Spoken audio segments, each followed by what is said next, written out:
This is part 3 of the video. In demo 5, we'll increase the delay time in the yard from 14 seconds to 19 seconds, which will put more space between the trains. And then in demo 6 and 7, we'll run 2 trains and then 1 train.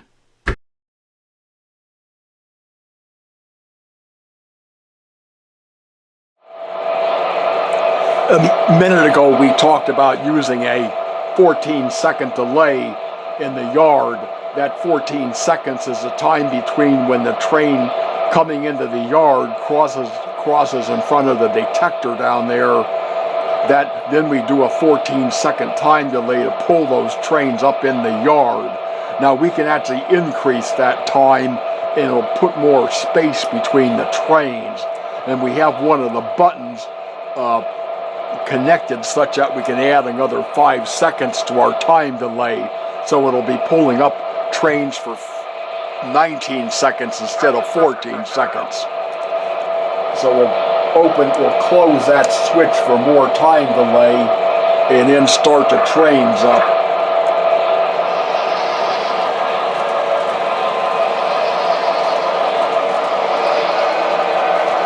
And we could do this if we wanted to run longer trains, because as you increase that time delay, the trains are pulling up further and further away from the detector, which means you're putting more space between the trains, which means you could run longer trains if you wanted to.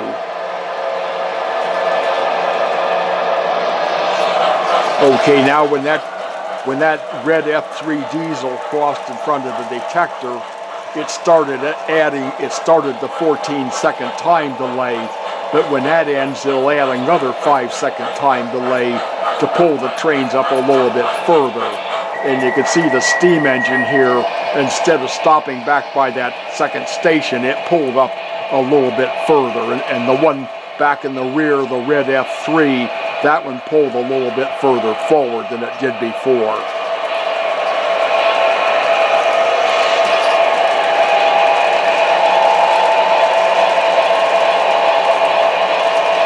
Now in a minute, that green engine will cross in front of the detector, and the controller will still send the speed 3 command to slow it down, but it'll run it for 19 seconds at that slow speed. And likewise, it'll run the red engine up for 19 seconds.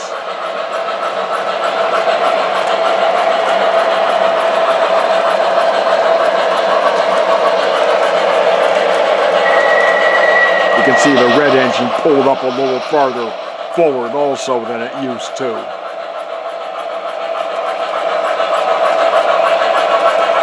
And you can also change these numbers in the programming, or you can hook up a switch so you can kind of do it on the fly like we did here.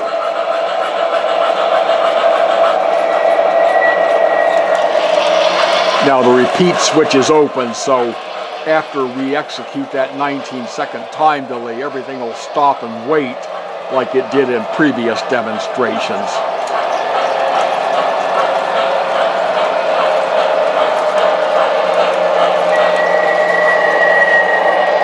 There, now the 19-second time delay ended. You can see all the trains stop, and these two are pulled up a little further forward.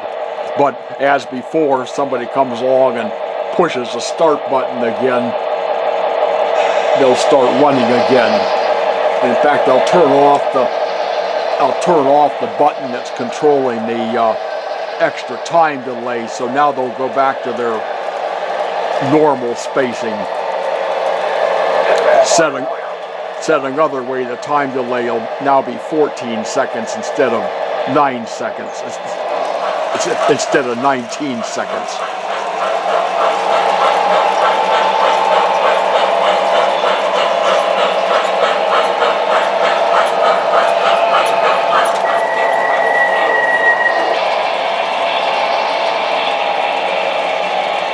Now the steam engine pulled up further forward because it started out in a further forward position back there. But the red F3 diesel, when it pulls up, should pull up closer to its original position by the second station.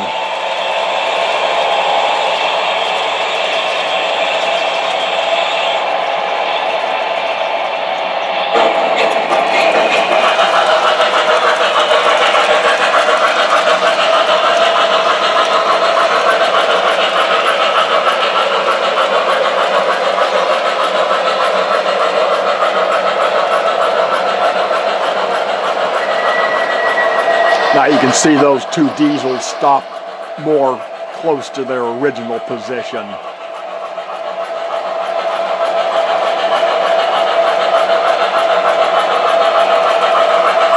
Now that steam engine is the third engine, so with the repeat switch being open, when it executes that 14-second time delay, it will start after it crosses a detector about now. When we execute this 14-second delay, the program will check the repeat switch.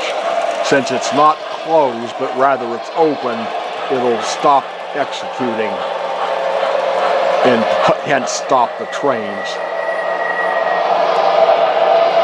There, now everything's stopped, and again, they'll sit there and wait till somebody pushes the start button again.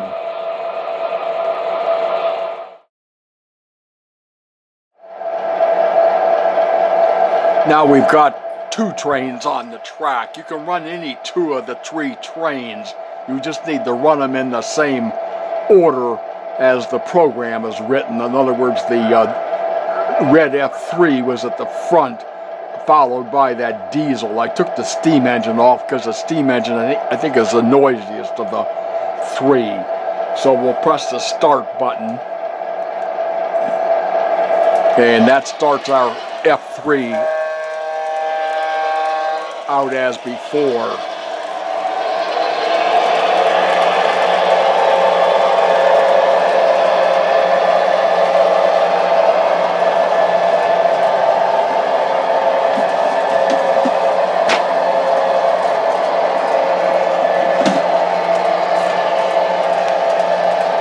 You can actually do the two trains on quite a smaller loop. The earlier video, 825, we ran two trains on a fairly small loop.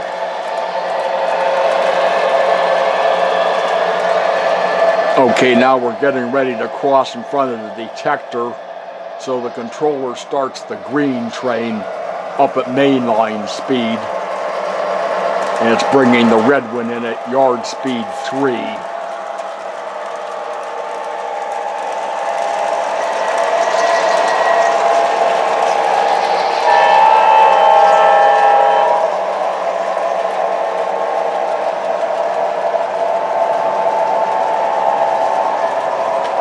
That diesel's had a DCC, DCS switch added to it. The Rail Kings, you've got to either cut a wire on the decoder board, or you got to have a switch added to run them on DCC. The red one, the F3, I think that's one of the ones made before 2014 that had the switch built into it. Now the green one slowed down to speed 3. Now the yard engine, the one in the yard, the red F3, it's running at speed 4. In a minute, when it gets out to the program will check and see that the switch isn't closed to run the steam engine, so it cycles back to the top of the program and starts the red one at speed 8. Now I'll open the repeat switch. It's on its second cycle. I'll open the repeat switch. So this time, after both of them have run, they'll stop and wait again. As I was saying about those DCC, DCS switches, the green engines had it added. The F3 I bought secondhand. I believe that's one of the ones that came with the switch. And the steam engines have, the Rail King steam engines, a lot of them have a pin, a jumper pin in the tender. You can take that pin off to run them on DCC, or you could have the switch added. If it's a Rail King engine made between 2011 and 2014, those 3 years of Rail Kings, I'm told, have the DCC switch. But if it's after 2014, you've got to add it or cut the wire. If it's a Premier engine, they've still got the DCC, DCS switches built into them.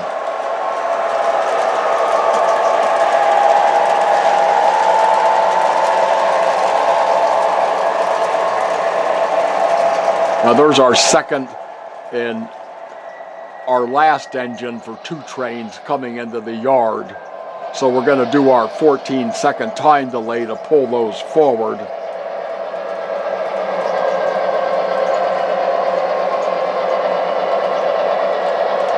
And the program will check to see if the repeat switch is closed, and it's not, it's open. So it stops everything, and again they'll sit there and wait until somebody comes along and pushes the button. Then they'll take off again.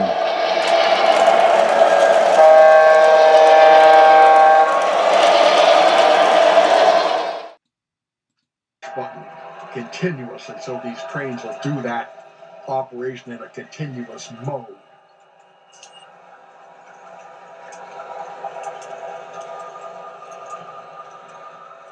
And note the logic of how this works. When that green engine goes past the detector, it honks a horn, and then the controller executes a delay statement which pulls the green train forward to the station, and it'll sit and wait until the yellow train crosses the detector. Note we have this is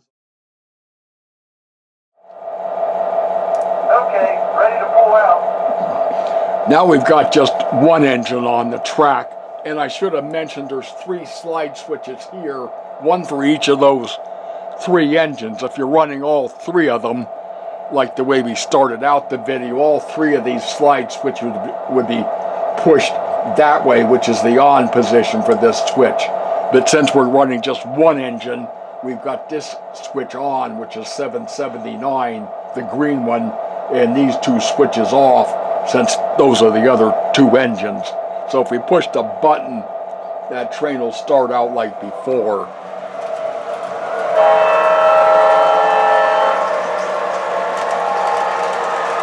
And of course, the question you might ask is, why do we need all this stuff if we're just running one train? Well, the main thing is this will run one train and park it in the yard, and it'll wait till somebody pushes the button.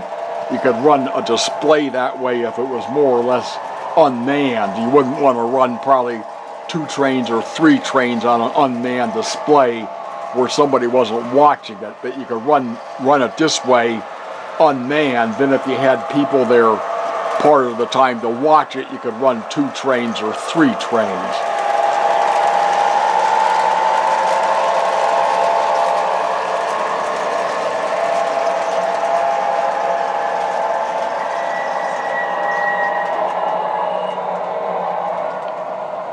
So that engine again slowed from speed 8 down to speed 3. It's executing a 16-second time delay, which will pull it up toward the station.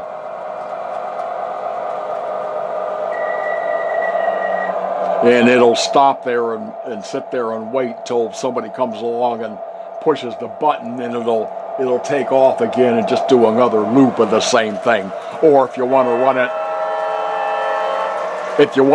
continuously, you can close the repeat switch so it'll cause it to keep running continuously.